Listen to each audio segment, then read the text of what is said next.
Don't waste your time trying to figure everything out. There are some things you're not supposed to understand right now. We can't see the plan of God. We can't fathom how He does things. We think natural, He's supernatural. And if you're always trying to figure it out, it's going to frustrate you.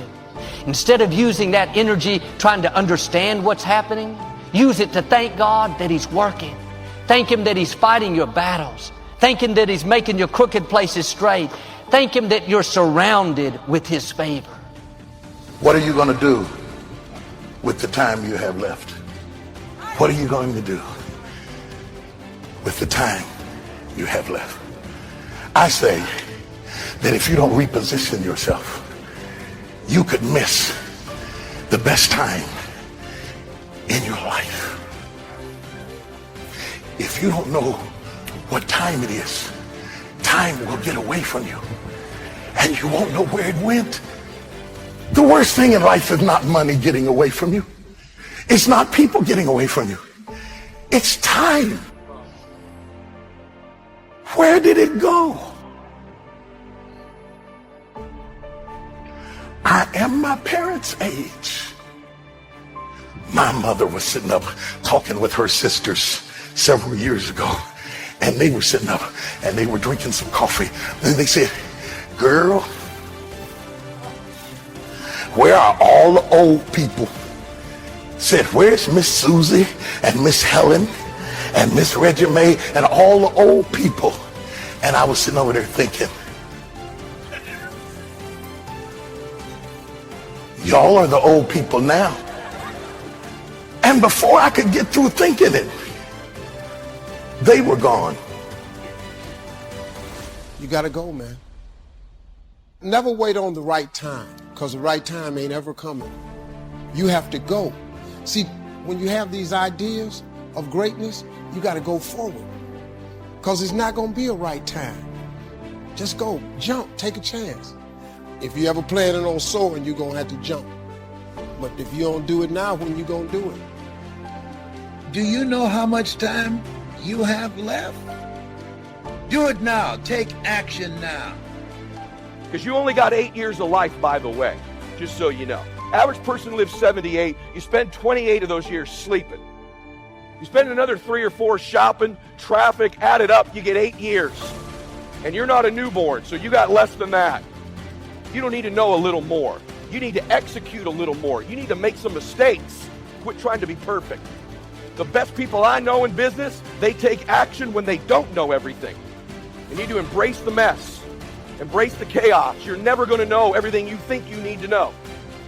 You take action. The Lord has a way when you step into a new space and revealing to you the people, places, resources, and things you need in that space, and you go from there and you go to the next one. Listen, it's your time. Seize the moment. If you put everything off until you're sure of it, you'll never get anything done. What you have and who you are is enough. Live like a warrior. And warriors are always in fight mode. You've got to fight to put all your efforts and energy into things that's productive and purposeful.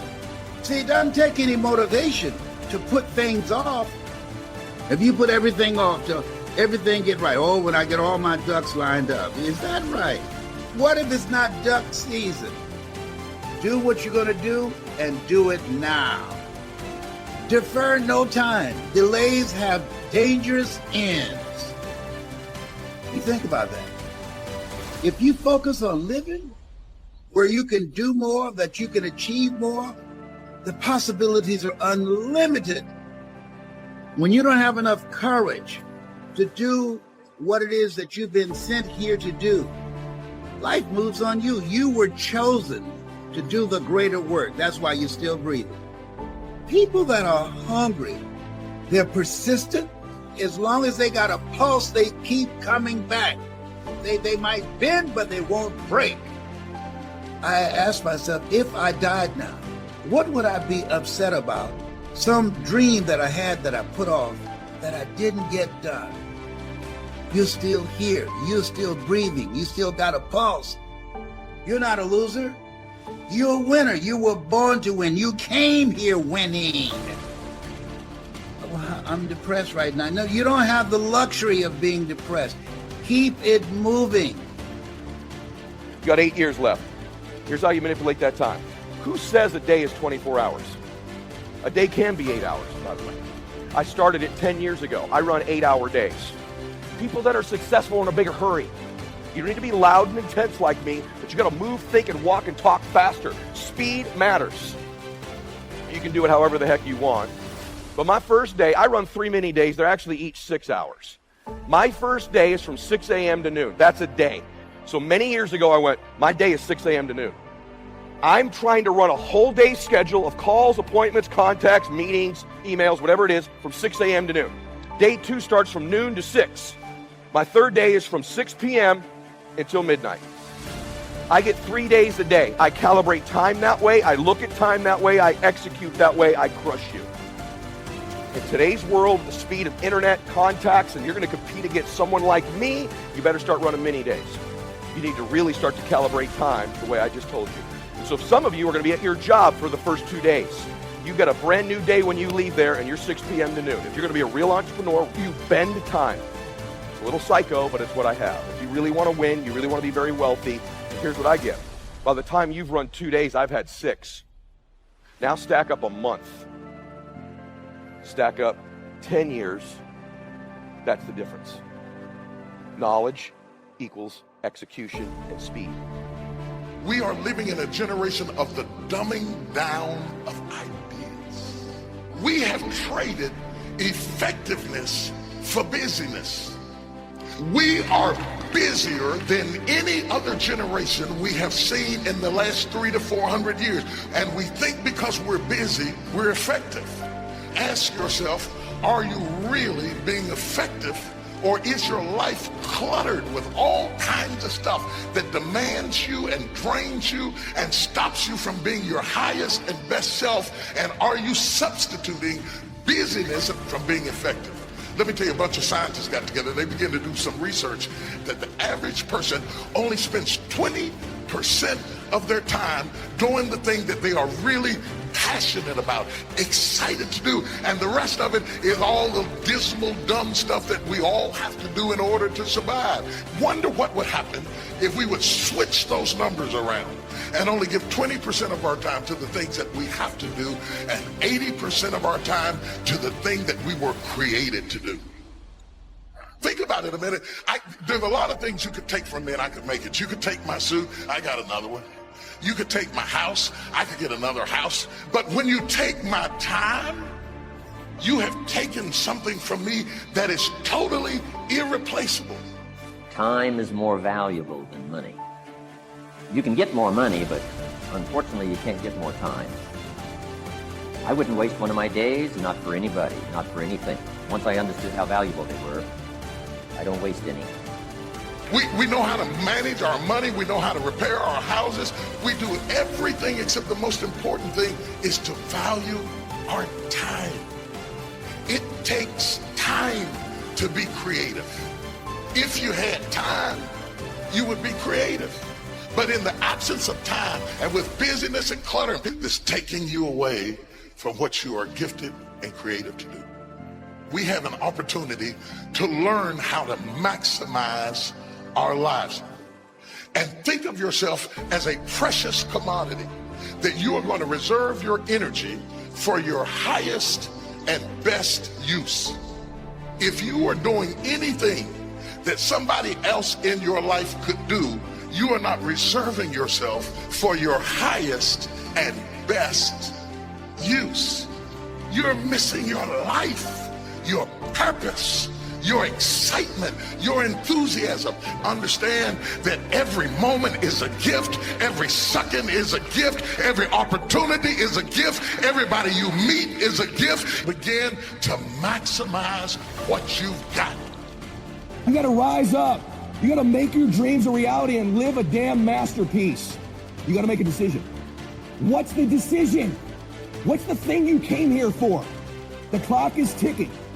When I die, let everybody know life don't owe me any change. Most of us take our talents, our abilities, our skills to the graveyard. Rob the cemetery of your ideas. How to go from where you are to where you want to go. How to go from pennies to treasure. Be like a sponge. Don't miss anything.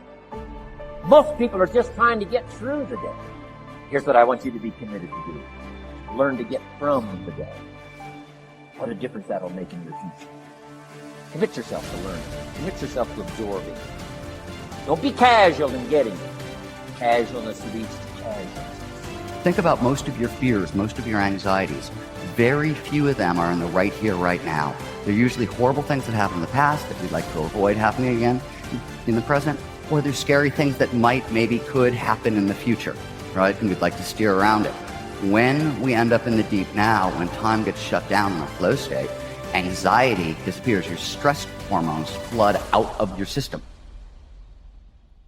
You know you want to make changes, you got a lot you want to do in your life, but then you start thinking about those changes and you immediately start catastrophizing. You start worrying, you start thinking about all the reasons why it's not going to happen. This is so common, and the reason why it's common is because somebody in your past either trained you to think this way, or you've had so many bad things happen that you've trained yourself to assume and predict that bad things are always going to happen to you. There will be bad things that happen. There will. It's a fact of life. But if you are constantly allowing your mind to default to thinking that bad things will happen, or thinking that you're out of shape, or thinking that you're a loser, or thinking that you're not worthy, or thinking that things aren't going to turn out, it becomes your default mode of thinking. Is this thought going to enhance my life, or is this thought going to take away from my life? And then when you start to realize that, you start to direct your actions where you put your energy into things that enhance your life and give you an opportunity to survive and to go beyond survival and really into thriving. So the point is this: we are facing some rough times. The more thoughts you put into the negative aspect, the more thoughts you put into the fear, not only are you just wasting your energy, but as in the biology belief, these negative thoughts, these negative stresses actually impair your immune system and bring on disease itself. All day long, you were shooting yourself in the foot with your own behavior, and you didn't even know where the gun was coming from. It was in your own hand. And I say, so why is it relevant? We have been programmed to believe that when it doesn't work, we are victims of the outside, when the truth is, no, 95% of the day we were playing programs that did not support us. And as a result, at the end of the day, we didn't get that support, but we didn't see it. Why? Subconscious was below, conscious was controlling your...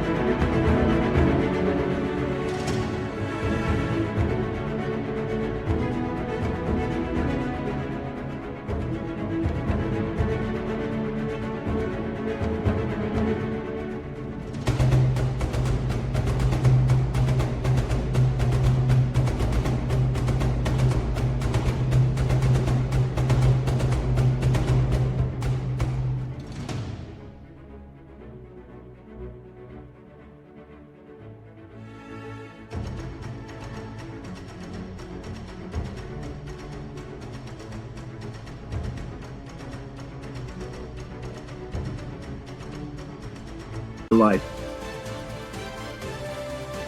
If you want to change your personal reality, if you want to change something about your life, you got to change. And so the process of change then becomes the fundamental process of going from some person that's familiar and known to you and stepping out and behavior in our